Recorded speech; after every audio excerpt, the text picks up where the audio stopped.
So, ayun guys, good morning. For today's video, magluluto tayo ng sinigang ala JP. So first, lagyan mo tayo ng mantika sa kawali. Next, ilalagay na natin itong sibuyas at bawang. No? Yan, sabay ko na po nilagay kasi hawak ko lang din po yung cellphone habang nagluluto. One hand. So, ito yung technique kasi na hindi ginagawa ng madami. Kasi syempre medyo time consuming pero masarap. Iginigisa ko muna yung karne bago natin lagyan ng sabaw. Oo, mas masarap siya. So, ayun. So ayun guys, sinama na din natin ang kamatis, no, sa paggigisa. So, natin ilalagay yung karne para magisa din sa bawang, sibuyas at kamatis yung karne. Attention na guys, at hawak ko talaga yung cellphone. Kaya medyo one hand tayo sa cooking. So, ayan guys, nilagay na natin yung karne, no. So, I suggest sa pagpili ng karne, no, mas maganda guys, yung may taba, may laman, tsaka may buto, no. So, mas masarap kasi yun. I suggest yung liempong part, yung liempo, yung kabila, di ba? Yung kabilang side ng liempo, pag nadudong ka sa bilihan ng baboy, yung pamprito, tsaka pang ihaw. Yung kabilang side kasi, yun yung mabutong part. May buto siya, may taba, tsaka laman. So, for me, perfect yun pang sinigang. Tapos ikat mo, ako na lang naghiwa, medyo piniliit ko para suabe, no. So, ayan, antayin lang natin na medyo maluto siya bago natin lagyan ng sabaw. So, ayun. So, ayun guys, pag medyo brown-brown na yung karne, tapos kita nyo na nagisa na natin yung karne, lalagyan natin siya ng tubig, no. So, kalkulahin nyo na lang yung tubig. So, ayan. Tapos, isasabay natin yung mga gulay na medyo matigas na pwedeng kasabay palambutin ng karne. Pero yung kangkong, sa huli natin lalagay para hindi siya malubsak, no. So, ayun guys. Ayun guys, kung kumukulo na siya, lagay na natin sitaw.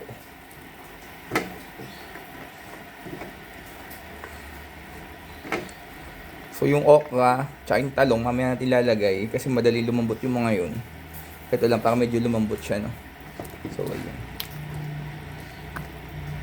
Ngayon, ilalagay na natin tong sinigang sampalok mix ng Knorr. Knorr, beka naman. Sponsor.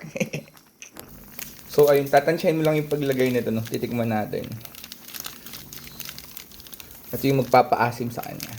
So, kita nyo yung sabaw niya, nalapot na siya ng kanya, no. Kasi yun nga maganda pag ginisa mo muna yung baboy, lahat ng ingredients. Mas kumakatas yung baboy. So, ayun. So, ayun guys, ngayon lalagay na natin yung okra tsaka talong, no. So, ako kasi gusto ko may talong, no. So, pwede nyo man lagyan nyo ng labanos, gabi, kung anong gusto nyo ilagay. Wala namang rules, no. Sa akin gusto ko kasi may talong, no. Tapos okra. So, ayan. Ito, medyo sa pahuli nyo siya ilalagay kasi mabilis to malubsak, no. So, ayaw naman natin nalubsak yung gulay. Pero yung kangkong, yung dahon, pinahuli natin ilalagay mamaya. Ayun. So, ayun guys, since kumukulo na siya, titikman natin siya, no.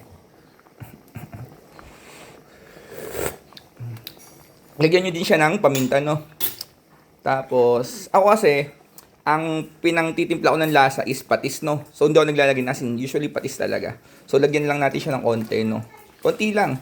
Tapos, tikman-tikman natin, no. Hanggang sa makuha natin gusto nating alat. Tapos, dyan maghalo yung asim, tsaka yung alat. Yun yung traditional talaga na sinigang, no. So, ayun. Again, this video is not sponsored, pero Dato Puti, beka naman. So, ayun guys, malambot na yung karne. Chinek natin, no. Lalagay na natin ngayon yung kangkong. Ito yung final ingredients, no. Sayan lang natin siya. Tatakloban natin. Tapos mamaya kakain na tayo. Chibuga na! So, ayun guys, no. Okay na to. Basta make sure nyo lang, check nyo yung karne kung malambot na. Tapos yun, chibuga na. Sa tingin ko, kayang painin ito mga 5 pamilya. Charo. Basta pag nagluluto kayo, dapat gawin nyo lang yung gusto nyo, yung passion nyo. Enjoy nyo lang. Sigurado ako, masasarapan yung mga kakain nito. So, ayun guys.